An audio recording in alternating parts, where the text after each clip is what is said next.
Hello, and welcome to the Empowerography Podcast. This is a platform created for women's voices to be heard and a place to share their stories, journeys, and successes with the world for the purpose of helping other women who might be on similar journeys. We are empowering women one episode at a time. I'm your host, Brad Walsh, so kick back, grab one of your favorite beverages, and enjoy the stories.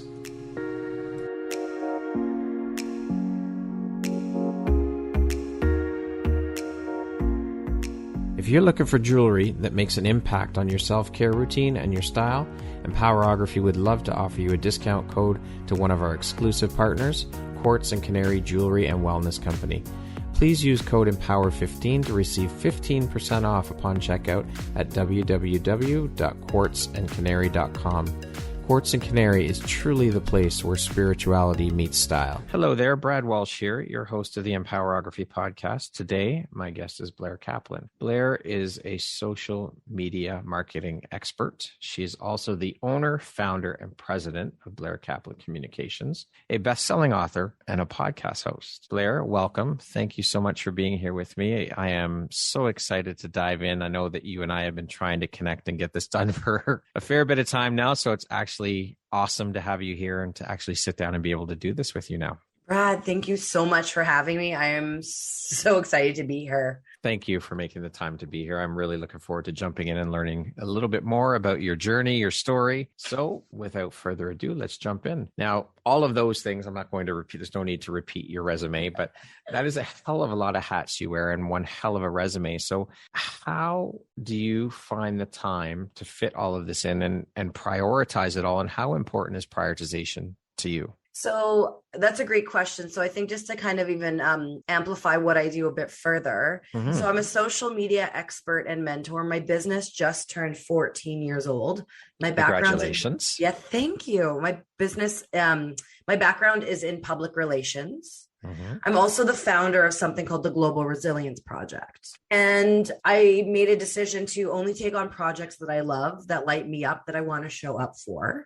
And I have the services that I offer. I do group coaching, private coaching, and projects here and there. And I'm a speaker and a writer. And so one of the biggest things is that if I say yes to something, I make sure I have the right capacity for it. I'm also a huge planner. I love lists. I love my schedule. I love planning with other people. I love calendar links. I love invite codes. I love all of the things to help keep me organized. Excellent. So I'm very curious, you being a serial entrepreneur and wearing so many hats, what does your morning routine look like, Blair? Oh, I love that you asked that so just a disclaimer before I go into this, I don't have kids. I probably will not be having kids. We tried that. It didn't work. It's part of my story that I'm sure we're going to dive into. Yeah. But I used to be the person who hit snooze, got up and went. And I've had a lot of traumatic experiences happen in my personal life over the last couple of years. And I really decided to reclaim my mornings and not start my day in a place of chaos, but to really ease into my days. So on mornings, not like today, because today I started recording podcasts at 7 a.m. So my morning routine is actually going to happen later. But I love to wake up and move my body. If it's nice out, maybe go for a hike outside or do yoga outside or go for a walk. Mm-hmm. Or get on my Peloton bike or do a yoga class in my house. I like to move my body, whether it's for 10 minutes or for an hour. I then have a candlelit bath and then I meditate. So I pull a oracle card, I meditate, and then I journal. I drink my coffee, I pet my cats, maybe I read, listen to music. I generally ease into my day. And sometimes it takes a couple hours. Sometimes I give myself 3 hours, depending on how long my day is. Mm-hmm. And what the weather is going to be. Because if the weather is going to be really nice, I break my day up. But I really love easing into my day. How many of those things that you just rhymed are non-negotiables for you in the morning? A non-negotiable for me is the bath. Like in between my last podcast and this, I had a bath, a candlelit bath. It was short. But for me, the bath it helps regulate my nervous system. Mm-hmm. It helps relax my muscles, especially because I do a lot of sitting. Yeah. So I wake up kind of sore. So whether I move my body or not, I for sure have a bath. And I do meditate, but sometimes it doesn't happen in that sequential order. If I have, podcasts and what not to do. I try not to start my workday until 9. And, I have my own stuff I'm doing, but I also have clients and other people who rely on me. Right. But I obviously make exceptions for people like you. Well, thank you. I'm honored. But my bath, like a candlelit bath, is usually my non-negotiable. Like I was just on a 3-week media tour and nowhere had a bathtub. So I had like a shower. But at least you had that. Yeah. That pride, you kept with that pride. I'm finding as I talk to more and more people, and of course, I mean, my podcast is only women that I interview. So a lot of these women now that I'm speaking with are of that same mindset where it's like, I'm not starting my work day at 8 a.m. or 7 a.m. No. Some of them are even starting at 10, 11 o'clock. Like that's it. That time is me time. Non-negotiable. That does not change. And I think it's also about boundaries. Like I have some clients who email me and expect a response right away. Right. But how would I get anything done? Yeah. If someone wants something from me out of hours, yeah, which I make very clear at the beginning of a relationship. And I make it clear that if I do work at a weird hour, like if you see an email at 11 p.m., that's because I'm choosing to work. It doesn't mean that I will respond to you because I get to be in control, but it's about setting boundaries. Yeah. And part of those boundaries is like, I'm not waking up and dealing with it. Like if no one's going to die, like, I mean, I'm in public relations. So if there's a crisis, I'm on, obviously. Right. Yeah. That's very rare, but I'm not available till I'm available. And if you need me immediately for something that isn't because I'm saving a life, it's actually not that urgent. Right. Right. I think it's amazing. I think more people need to step into that and set those boundaries, but also, hey, this is my time for me. Work doesn't start till later, till when I'm ready to get started. And I mean, just because you are not working, I mean, we're entrepreneurs. You don't have to work the 8 to 5 or the 8 to 4 or the 9 to 5, or you can work whenever you choose. You can work 10 till 1 in the afternoon if you want. You can work 11 to 7 if you want. It's up to you. That's the beauty of entrepreneurship. I completely agree. So with you being a serial entrepreneur, have you always had the entrepreneurial bug within you? Like, and if so, where do you think that comes from? Well, it's funny that you asked that. So I just published my second book. Congratulations. Thank you. Called The Global Resilience Project. Mm-hmm. And I self-published. And I realized when I started this project 3.5 years ago, I didn't know how to write a book. And I did a workshop and I realized, this book is going to take a while because I gathered stories of resilience. So why don't I write a practice book? And the practice book is called Pulsing Through My Veins, Raw and Real Stories from an Entrepreneur. And I was literally born an entrepreneur. It's in my lineage on both sides of my family. I was around it my entire life with my aunts and my uncles. My dad was an entrepreneur before he got sick. And yeah, like I think it's in my blood, but also like I can't be told what to do. So it's best that I work for myself. Yeah, that corporate structure just won't work. Yeah, it works sometimes. If I can be an intrapreneur within an organization, if I have that like flexibility, but if you're like, you need to be here 9 to 5 every day, and like, no, that doesn't work for me. We're not friends. That's not going to happen. So what inspired your journey into this world of social media marketing, and why did you decide to focus your energy and business on helping to empower entrepreneurs in the worlds of social media? So when I was in my 20s, I studied public relations in Winnipeg. And I worked for Lululemon Athletica at the time. And when I finished school, they promoted me to move to the Edmonton store. And then I moved to the Vancouver store. And after 3.5 years, I was ready to move up and do PR for them. But it became challenging because the company went public and they were bringing in people from big companies who had lots of experience. And so I decided I'm just going to start my own company and make my own experience. So I started a PR company. And at this time, never run a business like that before. Mm-hmm. Yeah. Didn't know what I was doing. I didn't have a mentor, but social media marketing was just becoming a tool, but there was no one to learn how to do social media PR or social media communications or marketing from. And I was having all these meetings with people because I simultaneously started a coupon company, which is like a conversation for another day. But I wanted free yoga and I started a coupon company. And long story short, I put a lot of focus on the coupon company and I should have just paid for the yoga class. But I was networking in the Vancouver business community and sitting down with as many people that would sit down with me. And one of the first questions they would ask after I told them what my business was with the PR side was, do you know how to use social media? And I always just said yes, because I needed to make money, and I figured it out and I created my own systems and my own strategies and my own way to use social media as a communications tool. And even to this day, I created something called the empowerment pillars, the 7 pillars that you need to build out so you're seen as a thought leader in the digital space. Right. And I've always had this foundation of the background of PR and translated that to the world of social media. So I got into it because people needed it, and I started teaching it, and it was really cool because I remember when Pinterest came out, someone who used to be the president of Blends Coffee, which is a BC chain, actually came up to me and was like, Pinterest just came out. Do you know how to use it for business? We want you to lead a workshop for a bunch of other business leaders. And I just said, yeah, I know how. And I remember going home and trying to figure it out. And I taught what I taught myself. I love it. So speaking of the 7 pillars of media empowerment, you came up with that. Can you tell us briefly what those 7 pillars are and the importance that they play in helping entrepreneurs and what led to the creation of those pillars for you? Right. So I really believe in the concept of storytelling and telling, not selling. And so these 7 pillars are what you need to build out in your strategy so that you're seen as a thought leader. And you want to be a thought leader because you become the source. You become the source that the media wants to quote, that people want to hire. People seek you out. You're not just another fish in the sea, but you're like the queen mermaid or king merman, and you want to be that thought leader that people know, that prolific leader in your space. Yeah. And so the 7 pillars that I believe you need to build out in your strategy are, and they spell out empower. Okay. It's edutain, money, personas, other players, wins, engagement, and realistic goals. And so when you work with your clients, obviously this is a staple of the work you're doing with them, these 7 pillars. These are what you base your whole strategy upon, right? 100%. And it depends on the client's needs. Sometimes we add in other elements, but these are like the key big pillars because each of these pillars have their own sub strategy that needs to be created. So how did you come up with these? Where did the inspiration come for these? Trial and error, lots of failure, lots of success. Trying something out, clients growing their business. Some clients come to me who don't have a website, and just starting their business, and I teach them what I know, and then they start getting clients, and it's all from social media. So very much like trial and proof. The proof is in the pudding, as they say.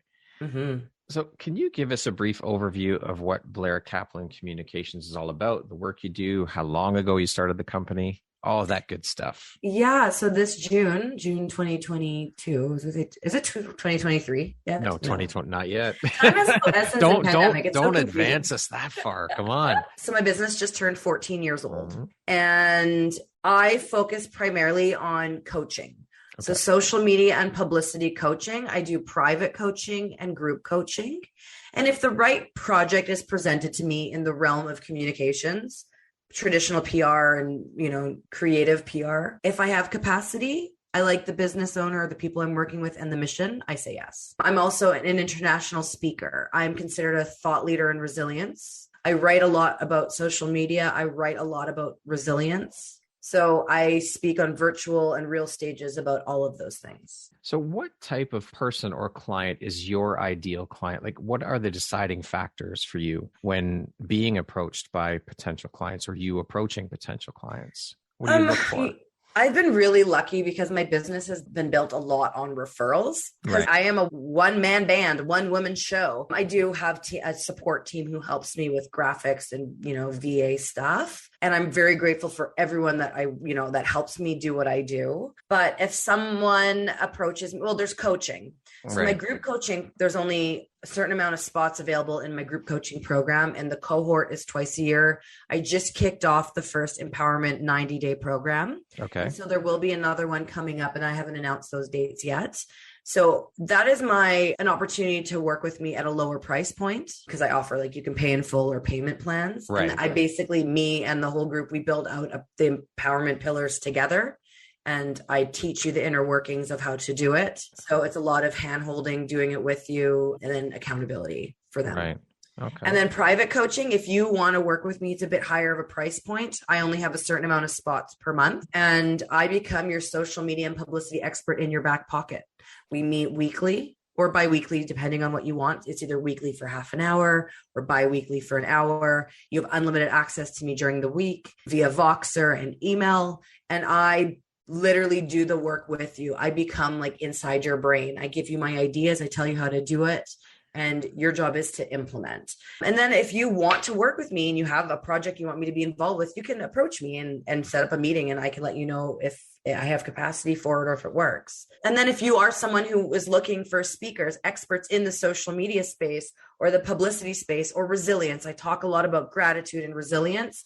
My signature keynote is how to strengthen your resilience muscle. Just reach out to me. I really believe in empowering 88 million people by the time I'm 40. So in the next 3 years and 1 month, I'd like to empower 88 million people. I just came back from this really wild media tour where I ended up on a billboard in Times Square, and I'm still up there right now. Awesome. For 30 days, I'm up there, like a couple times a minute is my face. And I just want to empower people. I really believe in turning my pain into purpose and taking all of my skills, of all the clout I've cultivated, and helping people up level their skills in storytelling online or get through their hard, difficult times with resilience. I love it. That is awesome. So you had mentioned that you worked for Lululemon previously. So I'm curious, how hard or easy was that shift into entrepreneurship from the corporate world for you? Well, I've always been an entrepreneur. Like as a kid, I had my mom sign up for Avon, and I went door to door selling makeup. I babysat. I sold lemonade. I imported cigar box purses from New York and sold them in the mall. I hustled. I worked for a lady, but like I sold roses in the nightclubs in Winnipeg. Like I was known as the Rose Girl. And like I made $1.25 a flower plus tips. And I'd walk away with a couple $100 after a few hours of work twice a week. So like I've always been able to sell and build relationships. Like I literally came into the world blaring. I was given the gift of the gab. Blaring. Yeah. So Lululemon really believes in intrapreneurship. I mean, I don't know if they do now, but they did in 2008. Right. And they give you like a section. So if you're like an educator, like that's like a sales associate or whatever, you're given a section for your shift. And so like if I was given the pant wall, like that was treated like that was my store. This was my store and I owned it.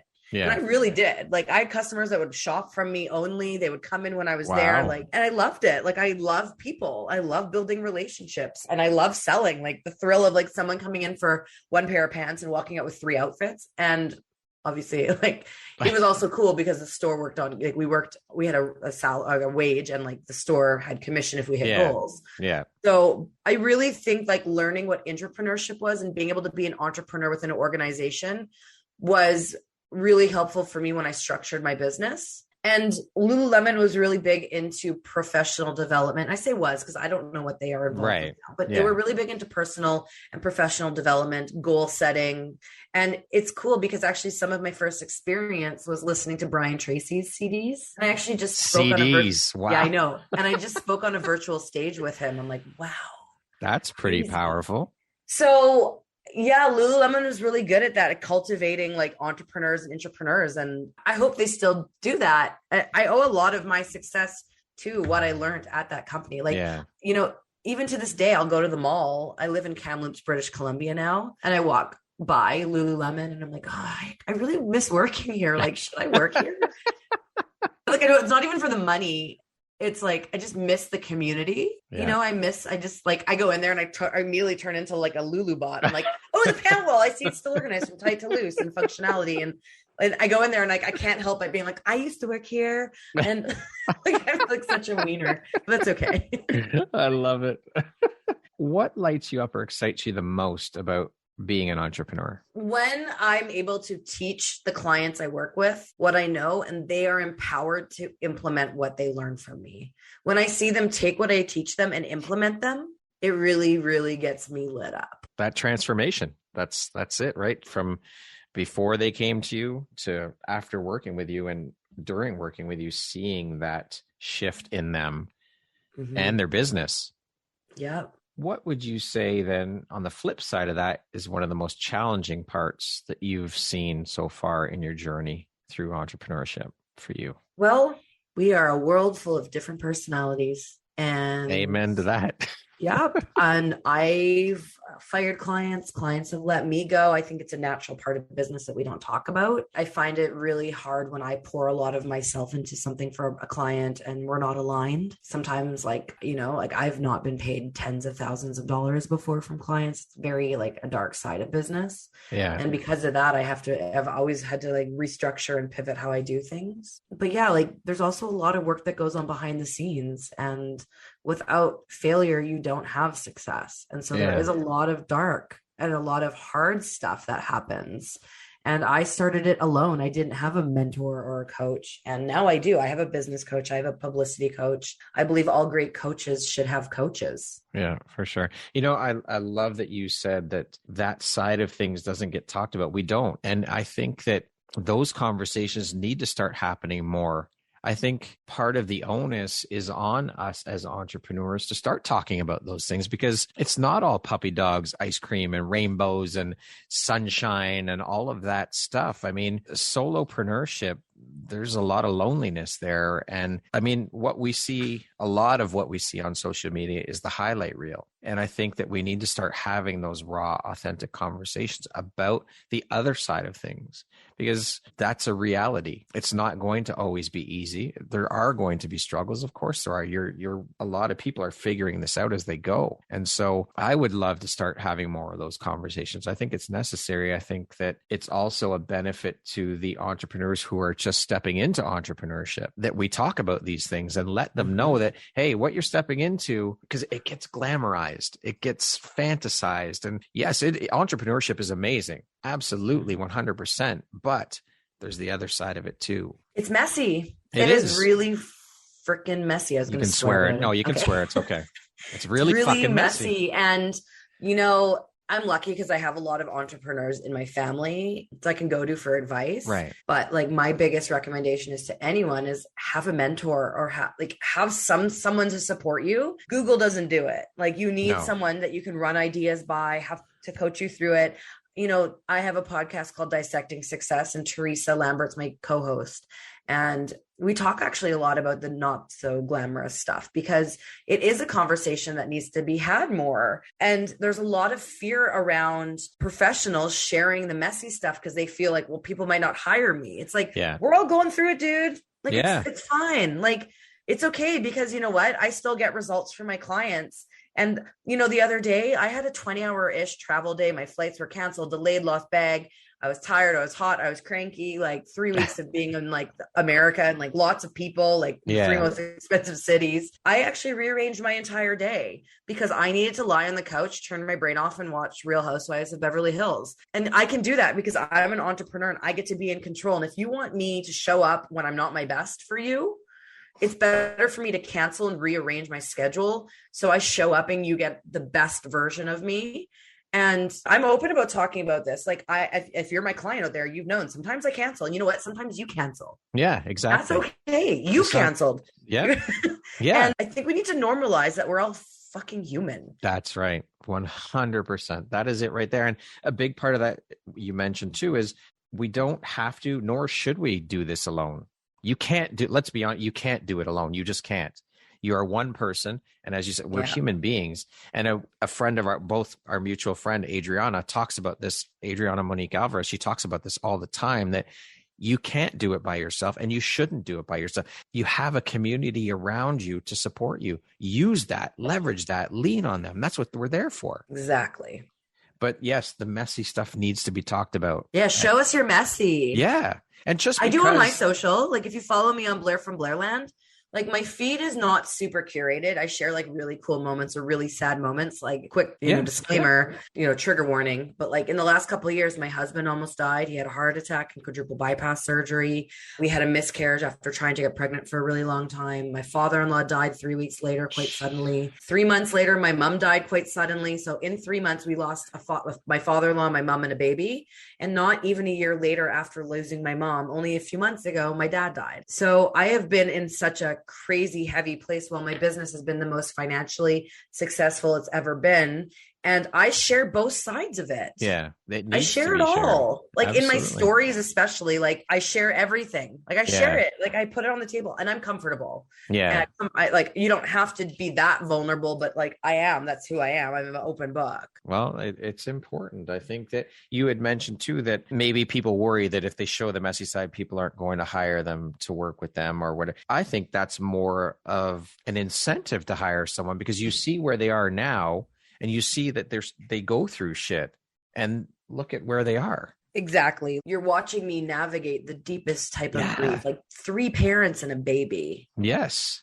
And you're also watching me show up on a billboard in Times Square and speak on a stage in Vegas and launch 3 books in 1 week that all become international, or that all become bestsellers, 2 of them international bestsellers. Yeah. Imagine what I can do for you. That's someone I'd want to work with. Someone who gets down and has been in the trenches, but also runs a successful business, but shows you the messy bits. Yeah. And, I think it's like you get to choose how vulnerable you are. Yes. But as soon as you don't show the full picture, you're lying. Yeah. And people buy from people. That's what they relate, not brands. People buy from people. That's it right there. So if you're showing your vulnerable side, you're showing the messy parts. That's what people relate with. You have to be relatable for people to hire you. And being relatable comes with that bit of showing the messy side of things. Exactly. It's so important. Let's get messy. Yeah. Like, let's fucking do it. Let's put it out there. We need to do that. We need to get these conversations going more often, more regularly, for sure. Being an entrepreneur is obviously not for the faint of heart, as we've talked about. It's a tough journey, but I think it's so incredibly rewarding. And I honestly couldn't imagine working for someone else ever again. It's just... So what is the one piece of advice you would offer to someone who is thinking about making the leap into the world of entrepreneurship? First, why do you want to make that leap? Like, make sure you really know why you want to do it. I've seen these memes on the internet where it's like, you left your 9 to 5 to work 24/7. And I think like that's a big trap. Like, being an entrepreneur is a lot of work. And I actually always recommend, like, if you have a job and a stable income, start building your business on the side. Don't fully do what I did. Like, I made the leap and I was like, fuck, I had no money. And I always had to have a job, like bartending, or I had jobs in marketing agencies while I was building my business. If you have a job, start building your business on the side. Do it in the morning, on your lunch break, after work, on the weekends. Put the time in. And then when you feel ready and you feel like your income is supplemented enough, either wean down your hours at your job, quit your job and get a different type of job that allows you to focus on your business. But like, it's not as simple as like, I have an idea, quitting your job and all of a sudden having a bunch of money in your business. That's not how it works. But do you think though, I mean, I hear this all the time, is I don't think you're ever ready. There's no time that said, okay, I'm ready. This is the time to do it right now. I think. I disagree. Yeah. Okay. Yeah. Like I coach clients who are in this place of pivot, and I've watched them, like, there's been a couple times where I've walked them through, like, they've had both a job and their business. And I've walked them through the process of like helping them transition to just their business. Because there is a point when you're ready. I've even been there. Like when I moved from Vancouver to Whistler, I didn't know anyone. In my industry, you need to have connections. Right. So I was like, I'm going to get a job. I don't know anyone. And I got a job. And then I was building up my business to a certain degree. And I said, hey, when I hit this milestone, I'm going to leave my job. And I did. Okay. What drives, motivates, and inspires you to keep going and keep pushing and excelling at all that you do? Well, I have fun. Like, I like what I'm doing. I also am a goal getter. Like, I set a goal and I achieve it. And sometimes along the way, I achieve other goals I didn't even know I had, or cool stuff happens. And for me, it's like a thrill. I am the daughter of someone who lived with addiction. My father had a really heavy drug dependency and a drug addiction. And I'm sober. I'm 3.5 years sober, but I'm always chasing that high of landing a client. I'm always chasing that high of a really cool publicity win, being on a billboard. What's next? Maybe a magazine cover. Like, I don't know. I'm going to be 37 years old and I still have a long career ahead of me. Like, I don't know what's next, but I'm always chasing that cool new win that no one else is really doing. And I don't always look for it, but I'm that person whose colors outside the lines. And I like to be the innovator and the first to do something so then I can teach my clients how to do it. So that's like a high for me. I love it. Now, I want to talk a little bit about women in entrepreneurship and women-run businesses. What are your thoughts on the landscape of entrepreneurship and women-run businesses in terms of how it's evolved and how it's continuing to shift and evolve now? Well, I mean, I don't really I don't know statistics and whatnot, but I think with the pandemic and people seeing that, like, having the flexibility of working from home and, you know, having a family and picking their work hours and being more driven by results, not by hours worked. I think there's a big shift. And I know a lot of women in my world who are leaving their jobs to run their businesses because their jobs no longer have that flexibility for them. And I think there's this movement of women taking back their power. Absolutely. And so what are your thoughts then on this shift in mindset, and how do women continue to push through and continue to break down these barriers and this ridiculous way of thinking?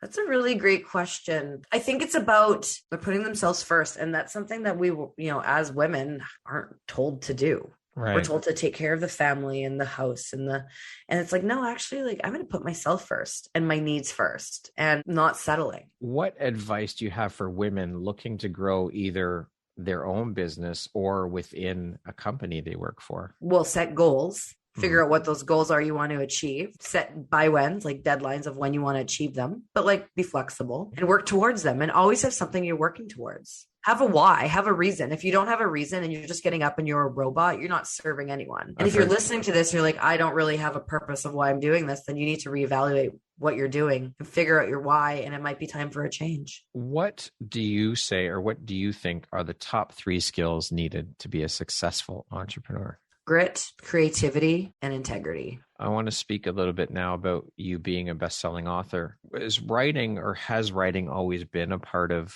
who you are? I mean, being in the social media world, obviously writing is a big part of what you do. You're writing copy and all of these things. And also, how does it feel for you to wear that title of best-selling author? I've always been writing. I'm self-diagnosed. Like, I think I'm dyslexic. My father left our family when I was young because of his addiction, and he was in and out of my life, which was fairly traumatic. And as a way to process as a child, I had a diary. And I always, you know, for school assignments, like, I would pour everything I had into my writing.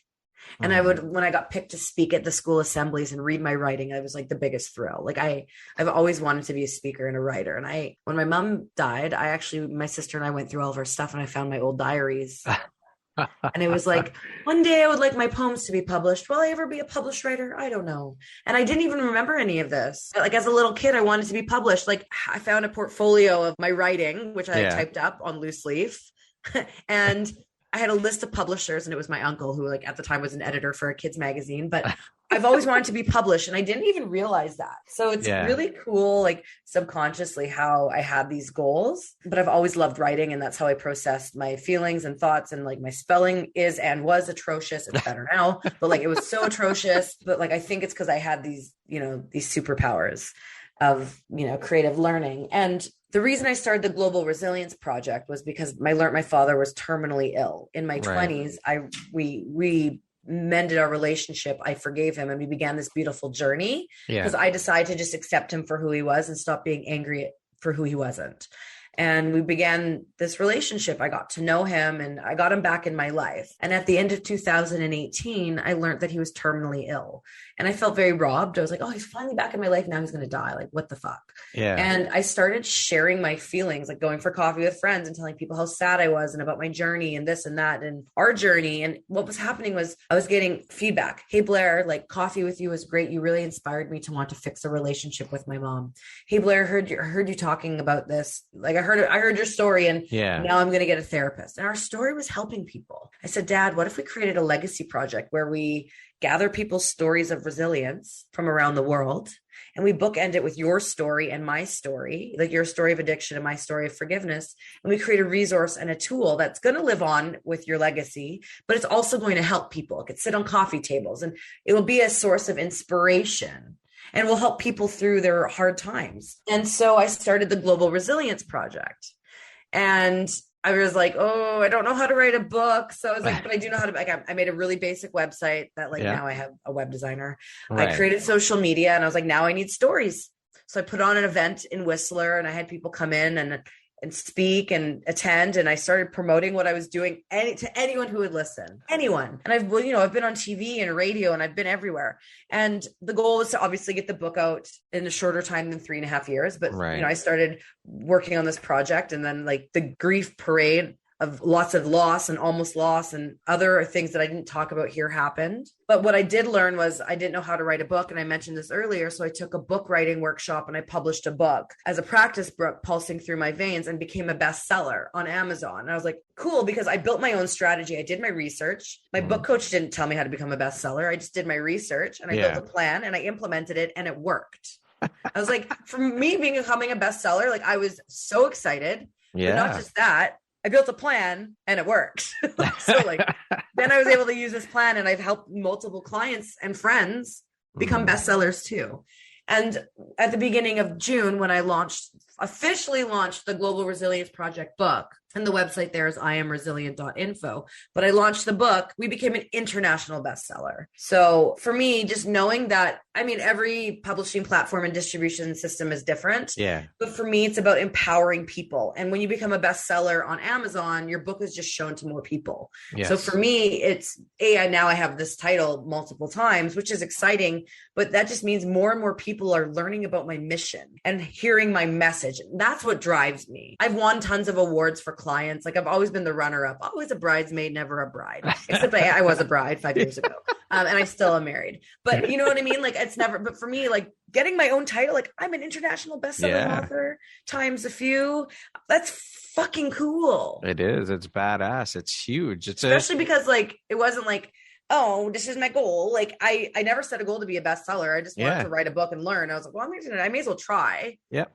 And I tried and I did it. And then same thing with the Global Resilience Project. We only published our digital copy and I refined the strategy, and the print version is being physically published tomorrow. My sister from Winnipeg is coming to me and we're going to hit publish together. Beautiful. And, you know, I might be able to do it all over again. And I might talk about redistributing my book in the future and working on distribution. So being in New York really inspired me, where I just was for 8 days, and walking by the New York Times building every day. I'm like, I'm going to become a New York Times bestseller. There you go. That's so one of my goals now is to be a New York Times bestseller, only because I want to do it.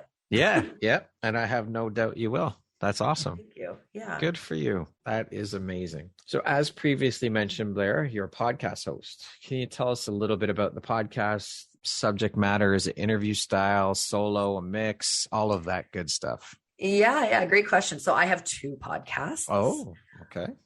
Dissecting Success. I have a co-host, Teresa Lambert. We just recorded our 80th episode. Congratulations. So about a year and a half. I'm bad at math, but yeah, that makes sense. And that just started because she's a business coach. I'm like somewhat of a business social media coach. You know, I'm like a coach of sorts. Yeah. And we were having these really brilliant conversations about what success meant to us and the public's perception. And the conversations were so deep and so good. I said, we need to start a podcast, like as a passion project. Let's just start a podcast. Yeah. And as soon as it stops being fun, we're going to stop it. And so we just get together. It's like 20 to 30 minutes. We have guests. It's just sometimes us. We this morning did our first coffee talk at 7 a.m. We like poured some coffee and matcha and just decompressed about our months. Yeah. We shared the raw, real messy stuff. We have guests on. We don't sugarcoat anything. We have really vulnerable conversations about success. And from that, actually, people started reaching out. How do we work with you? And so we created a group coaching program called Momentum. And so we're just in the process. We just wrapped up our second cohort. And we're just about to start talking about our third cohort, where we bring in maximum 10, high level entrepreneurs. Yeah. And we basically coach them through business and communication strategies. And it's very high touch. So that's all a passion project that turned into a business, which is great. And absolutely. Yeah. And then on January 17th, which would have been my mother's birthday, the Global Resilience Project launched Radical Resilience. Okay. I really believe every story deserves to get told, and every story that gets submitted to us through IamResilient.info. So written, there's a form to fill out. We guide you through it. Yeah. Every story deserves to get told. So we put it online and social media, but people are reaching out saying like, I don't like writing. It's not my thing. So I said, well, let's create a podcast. And so it's interview style. It's conversations like, who are you? What's your story? How'd you get through it? What's your advice? Like, let's talk about it. And again, these are 20 to 30 minute interviews. Right. I like the short and sweet. When I listen, I also appreciate a good hour conversation, but not everyone is trained in the radical resilience space. These are real people who've gone through some hard stuff. Yeah. They may be giving an interview for the first time. So if a conversation needs to be longer or shorter, it is, because I don't make rules. I don't like to follow rules, so there are no rules, but I want to create a safe space for people to share. Absolutely. That's important for sure. Because I mean, really, we just all want to be heard. So there you go. To date, Blair, what would you say is your biggest high or your greatest win? I'm on a billboard in Times Square. That's pretty fucking big. It's literally and figuratively huge. Yes. Yeah. Like no huge. kidding. There's an iconic, like, at New Year's where they do the ball drop. Yeah. So right directly across from that, there's this huge billboard, like a Coca-Cola billboard. Yeah. It's like where the main Coca-Cola billboard is. Yeah. And on each side are these like longer, skinnier billboards. And that's where I am. And it's cool because there's other ads that circulate in there. And the one that's on rotation right now is Kim Kardashian. And I'm like, I wonder if Kim like went to check out her billboard and saw me. And like, I'm sharing a billboard with Kim Kardashian. Actually, no. Kim Kardashian is sharing a billboard with Blair Kaplan Venables. There you go. That's the way to frame it. I love that. Yes. What do you think your unique skill set or superpower is that's helped you become successful? I'm an out-of-box thinker. Nothing's linear for me. I do everything in a very creative way. And also, my mother-in-law tells me, what I love about you is what you see is what you get. And I think that's a superpower. Like, there's no bullshit here. No sugarcoating, no bullshit. Tell it like it is. That's it. You don't like it. I'm getting better at not being reactive. I strategically tell it how it is. But yeah, but also my creativity. Like, I think with the potential dyslexia that I have, I should get this looked at. But dyslexic people have to be very creative about how they do things. And I think that plays a lot into how I do everything. Speaking of success, how do you define that word? What does success mean to you?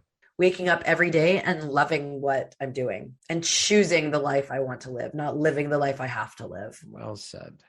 More people need to take a page from that book. Or any of my books. Shameless plug there. I love it. Why not?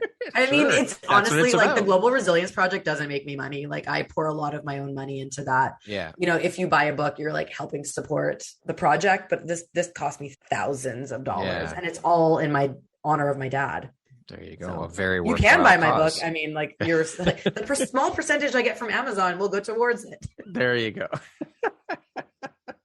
Blair, what would you say is one of the most important things you've learned in your life? And what was your life like before learning it? And what was your life like after you learned it? I don't know how to answer this question because I'm constantly learning, but showing up, choose a life you want to show up for, bring on things in your life that you want to show up for. Before, when I was just saying yes to anything, just to make money or to do things or for credibility, some of those things I did not want to do. I dragged my feet. I wasn't giving my best effort, my best work. I was not happy. Yeah. But when I realized I built a business I wanted to show up for, I was still showing up for the things I wanted to when my mom died, when my baby died, when my father-in-law died, when my dad died. I'm choosing a life I want to show up for. And when you do, you have a mission and have passion. And you're able to get up at 7 a.m. and record 3 back-to-back podcast episodes because you want to. Because you enjoy it. You love it. Because you enjoy it. So I think like showing up, like when my mom died, I had speaking engagements and I canceled some stuff that I just like, I couldn't mentally do with like timing of, things. Yeah, of course. But I had organizers reaching out to me saying, Blair, we can cancel. I'm like, no, I love this. Like, this is in my control. And I actually really like this. And I need something I love right now because my mom died. A distraction. Yeah. Absolutely. It wasn't even maybe a distraction, but like there's so much darkness. So why not put some light in the darkness? And if I love speaking and I love the topics I'm speaking about, and I feel mentally okay to show up, do it. Okay, we're going to jump into a little rapid fire section now. So the next grouping of questions just be 2, 3, 4 word answer type thing. Okay. I'll try. That was 2 words. 2, 3, 4, 5, that vein. What was your dream job as a child? Psychologist. What was your very first job? Like a job, like non-entrepreneur. I worked at Safeway in the deli. Oh, no, I was a bagger. No, I wasn't even a bagger. Yes, I was a bagger at Safeway. And then they promoted me to the deli. If you came with a warning label, what would yours say? She tells the truth. How would you describe yourself in one word? Empowering. What is one of your favorite quotes? I do not regret the things I've done, but those I did not do. And that's by Lucas in Empire Records, which is my favorite movie. And I was actually quoted in Thrive Global quoting that quote. If you could teach the world one thing, What would that one thing be? Say no to the things you don't want to do. What's one thing you want but cannot buy with money? My mother to come back to life. That concludes our rapid fire section. We're now back to the regularly scheduled program. Okay. You could expand on your answers now. What is your why, Blair? My why has changed over the last little bit, but turning my pain into purpose. I am not going to have kids. I really feel like I have gone through a lot of this hard stuff to learn lessons that I want to share with the world. If you had the opportunity to sit down and have a 1-hour conversation with any woman in the world, who would it be and why? It's a tie between Brene Brown and Gabby Bernstein. They're both very fascinating to me. I want to learn more about Brene Brown, like in the sense of her research and what fuels that, because I feel like I'm on a similar path, but in the world of resilience. Mm-hmm. But like, I'm not a doctor. So I would love to just like be around her about that and like learn more about her processes. And Gabby Bernstein, I find, is someone inspirational who's also survived significant trauma, who is a thought leader. And I feel a connection to her and her work. What does the best version of you look like when you close your eyes and imagine it? I'm in the woods, paddleboarding, off the grid, in nature, bird watching, looking at the clouds, hearing the leaves, and an idea pops in. And this is an idea that changes someone's life. If you could go back and give your younger self one piece of advice, what would that piece of advice be? Get a mentor when you start your business. But okay, so I've thought about this too, and I agree with you 100%. But what do you say to people or people that come back to you and say, well, I'm just starting my business. I don't have the money to hire someone. Find someone that will work for trade. Yeah. There's always someone out there who will work for trade. And maybe it's a 1-hour session, or maybe it's weekly calls, but there's always someone else that's starting out that's in the same boat as you. Find a way to make it happen. Lastly, Blair, if you were to deliver your last 30-second speech to the world, your corner of the world, your tribe, your peeps, what would that last 30 seconds sound like? What would you say? What words of wisdom would you impart?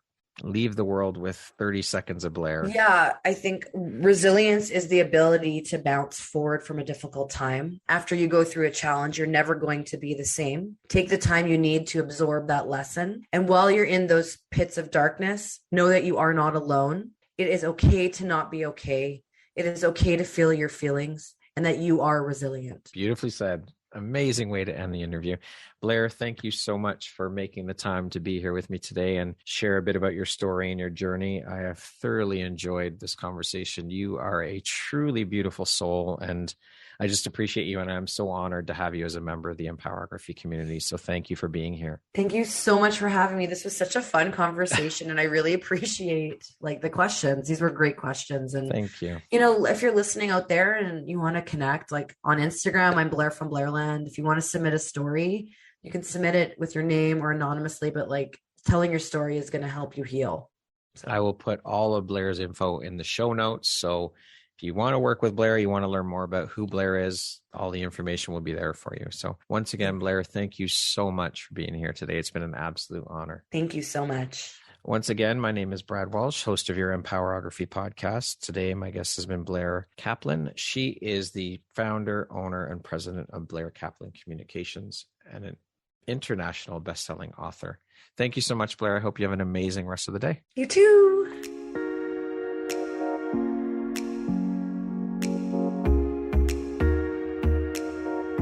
Thank you very much for listening to this podcast. If you haven't yet, please be sure to subscribe, rate, review, and share with all your friends. You can find me at viseuphoria.ca and follow me on Instagram at Empowerography Podcast and on Facebook at Empowerography. Please join me next time for another inspirational story from yet another amazing woman.